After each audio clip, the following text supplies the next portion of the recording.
Una de las noticias de esta semana es que el ex embajador, escritor Andrés Roemer lo liberaron de la prisión allá en Israel y lo pusieron ahora en arresto domiciliario, luego de que los jueces allá en Israel, los jueces israelíes, consideraron que no es una persona peligrosa. Recordemos que el ex diplomático tiene más de 60 denuncias por abuso sexual, acoso y violación aquí en México. Y para hablar de esta liberación, que en realidad no es una liberación, sino que se va a esperar su juicio en su casa, Andrés Roemer, saludo a Itzel Schnaz. Ella es artista escénica y productora y, bueno, pues una de las víctimas de Andrés Roemer. Itzel, ¿cómo estás? Muy buenas noches. Muy agradecida de poder estar de nuevo en tu espacio y con tu audiencia. Bueno, la vez pasada que estuviste fue porque metieron a la cárcel a Andrés y si no mal recuerdo nos quedamos con la idea de que ya venía de regreso. Sí, porque ante la problemática de comunicación que hemos tenido y lo mal informadas o los destiempos, ¿no? Nos avisan siempre después, pues sí. Justo la noticia fue esa, después fue la embajadora de Israel en México quien especificó que no eres el proceso. Y bueno, pues justo una de las demandas que hacemos hoy es poder tener información del proceso que nos compete. Es nuestro derecho y sería entonces obligación del Estado mexicano hacernos participar de estas decisiones. Y lo que estás diciendo es muy importante porque, por ejemplo, si nosotros tuviésemos algún tipo de representación allá, hubiéramos medido los riesgos para imputar y decir, bueno, es que ese cambio de medida cautelar no solo nos pone en riesgo, sino tras la experiencia de que ya se fugó, incrementa las posibilidades de fuga, ¿no? Entonces, claro que es una de las... Claro, porque, a ver, Andrés Roemer se fugó a Israel. Porque hay que decirlo, Andrés Roemer es inocente hasta que no se demuestre lo contrario. Es correcto. Pero no viene a México... a incorporar las pruebas pertinentes para demostrar... No, bueno, a presentarse a juicio, ¿no? Entonces, sigue en Israel. Entonces, pues es un poco... Pues, a ver... Si tú eres inocente, pues ven y defiéndete aquí, pero él dice que no tiene garantías para defenderse aquí en México, ¿no? Mira, él dice, además hay una frase así célebre de Andrés, yo no huyo de la justicia, sino de la injusticia. Sí. Y nosotras hemos estado 3 años prácticamente dando la cara a la injusticia. ¿Por qué? Porque los procesos son complejos, porque nos ha demandado cómo es que tiene amparos, cómo es que tiene representaciones... Amparos en México. Claro. ¿Cómo es que se dio y se llevó a cabo ese juicio por daño moral que le ganamos el 13 de marzo del año pasado, ¿no? Entonces hay una serie de beneficios jurídicos, ¿no? A nosotras que nos permitan participar de los procesos en Israel y por supuesto que nosotras no estamos huyendo. ¿Pero qué proceso está llevando a cabo Andrés Roemer en Israel? Porque no hay tratado de extradición. Es una situación delicada y hasta donde tenemos información, la Secretaría de Relaciones Exteriores nos hace saber que justo la medida cautelar se cambia, es decir, él pasa de la prisión al arresto domiciliario por una situación de conflicto bélico, por una situación de guerra. Ah, ok. O sea, tiene que ver la guerra en Israel. Es la guerra la que hace que se permita ese cambio de medida que tendría cautelar. Sentido, ¿no? Tiene sentido. No es porque verdad. se demostró que era menos peligroso, no es porque se demostró falsedad en ninguna declaración. Eso lo determinará un juez. Sí. Eso está muy lejos de ser cierto. Lo único que es cierto es que el conflicto bélico hace que la medida cautelar cambie. Razón por la cual él, en efecto, entra a prisión el 2 de octubre, tiene una serie de audiencias pospuestas, porque recordemos que la guerra empieza el 7 de octubre. Así es. Empieza a pedir su cambio de medida cautelar y hasta ahí nos habíamos quedado enterados. Fue el 10 de enero que él tenía una audiencia y es audiencia de extradición. Desde que se mandaron nuestros expedientes, se hicieron aquellas traducciones, el proceso de investigación ha sido muy serio, porque hay que decirlo, pese a cualquier cosa que digan Andrés, lo único contundente, palpable, hoy día es que tiene 5 órdenes de aprehensión vigentes por el delito de violación y violación agravada. En México. En México.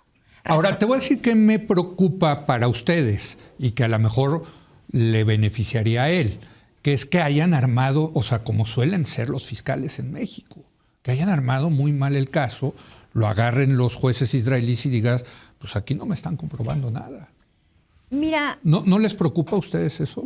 no, a nosotros no nos preocupa porque las carpetas de investigación son sólidas. Tú las has visto. Y porque el proceso de extradición sigue. Y porque cualquier otra cosa se determinará en juicio. Razón por la cual él tiene derecho a venir, él tiene derecho a incorporar sus pruebas, sean las que sean. Claro. Si dice que hay falsedad, si dice que hay, que él venga y que las incorpore. Sí. ¿No? Y entonces ya será un juez quien determinará la validez de esas pruebas. En México. Que los procesos, en México, en México. Que los procesos son complejos, sí.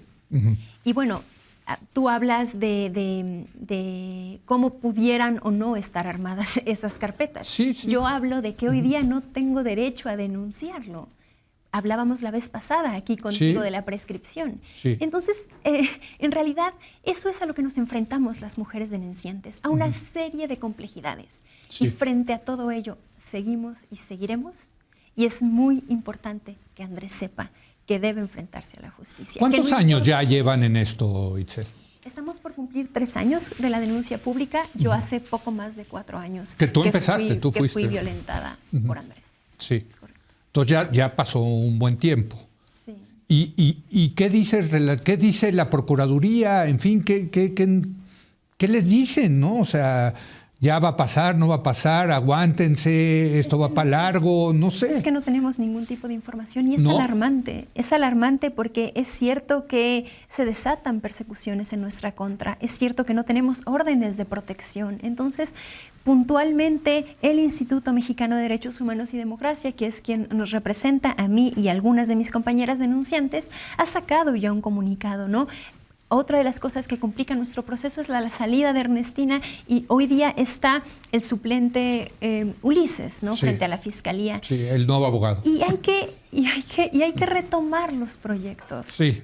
Es súper complicado porque es una situación de estar siempre en el abismo. A lo que nos enfrentamos es a los procesos. ¿Por qué Andrés no se enfrenta a los procesos? Bueno, él se está tratando de defender allá, ¿no? Pero, pues, ¿dónde es? Un prófugo de la justicia aquí. Exacto. Entonces, que venga a defenderse aquí. Sí. Que dé la cara aquí. Estaba leyendo una comunicación de Andrés Roemer en las redes sociales donde dice que está escribiendo un libro. Sí. ¿Cómo ves? Todo será para el tan pertinente y necesario debate, porque sabrás que tiene ya 16 libros publicados y que uno de ellos es cómo prevenir violencia de género y que las realidades complejas que lo han legitimado son muchas. Es la comunidad académica estadounidense, es la comunidad política, es la comunidad... ¿no? O sea, hay como que es, y sí quiero decir que es proporcional a la violencia que ejerce. ¿Qué tan legítimo eres y qué tanto puedes violentar? A ver. ¿No? Y entonces resulta que las chicas, por ejemplo, del ITAM, hacían su servicio social en la Bolsa de Trabajo de Poder Cívico, que era la empresa, o es la empresa de Andrés, y cuando tú llegas con el embajador de la UNESCO, que tiene 16 libros publicados, que está ahí para darte clase y que casualmente tuvo un pequeño error contigo y que se ofuscó y que se vino encima de ti, se masturbó, casualmente había cámaras para grabarnos, porque todas las que fuimos privadas de libertad en ese sótano fuimos grabadas. Casualmente no había señal, un modus operandi, ¿no? Pero al final estás frente a una eminencia, ¿no? Que no se equivoca. Pues eso es muy cuestionable y me parece que un nuevo libro no hace más que seguir poniendo en debate el pertinente y necesario. Pero entiendo que ahora va a ser un libro sobre su experiencia, o sea, tratando de defenderse. Sí, la verdad es que en algún momento dijo que iba a ser un libro, ahora ya empieza a promoverlo. En algún momento dijo que iba a demandarnos, lo hizo y ganamos ese juicio. Sí. Entonces, ninguna de las amenazas de Andrés han sido solo amenaza, ¿no? Va por ello, pero nosotras nos hemos enfrentado a todo ello y aunque esta historia la escribieron ellos, la reescribimos nosotras. Porque te puedo hablar no solo de Andrés y sus libros, te puedo hablar justo, y estaba yo intentando explicar todo lo que lo legitima, cómo la UNESCO silenció denuncias previas a la publicación de mi video. Cómo Relaciones Exteriores se tardó 8 meses en empezar a negociar la extradición. ¿Qué hizo Andrés en 8 meses? La Interpol salió en 2 segundos. El ex canciller se tardó 8 meses. ¿Por qué Marcelo se tardó? Ebrard. Por supuesto, ¿no? Entonces, Es su vecino, por cierto. entonces yo te puedo contar la historia de todo lo que no se ha podido o de todo lo que ellos no han podido, lo que Secretaría de Relaciones Exteriores, FGR, que no nos informa mal o a medias, la UNESCO, delitos sexuales, la Fiscalía de Delitos Sexuales de la Ciudad de México. Puedo hacer una narrativa de todo lo que ellos no han podido, pero siempre voy a hacer énfasis en lo que nosotros podemos, estamos pudiendo y queremos poder. ¿Se sienten solas, Itzel? Por supuesto que nos sentimos amenazadas. Pero por supuesto solas. que nos sentimos solas frente a un abismo. No se sienten apoyadas por la autoridad mexicana. Nos sentimos intimidadas frente a las complejidades que implica participar con la autoridad mexicana. Es irreal que nos avise la prensa de una situación tan delicada. Sí, se enteraron por la prensa. Y yo personalmente me enteré por un chat que se filtra de la comunidad judía, ¿no? En específico... ¿Y qué pensaste? Pues que venía tras nosotras, porque nos ha perseguido. O sea, si desata una persecución estando allá, que no la desate estando acá, ¿cuál es su experiencia, ¿no? O cómo, evidentemente creo que no nos va a perseguir igual antes de haber estado en la cárcel que después de haber estado en la cárcel, ¿no?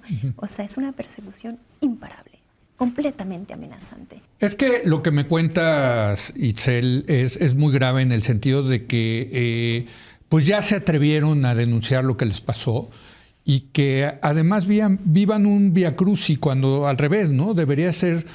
Deberían de apoyar, la autoridad, digamos, en este caso, las fiscalías deberían de apoyarlas a ustedes, ¿no? Leo, no hay vuelta atrás y no estoy pretendiendo que la haya. Sí. Perdón, no.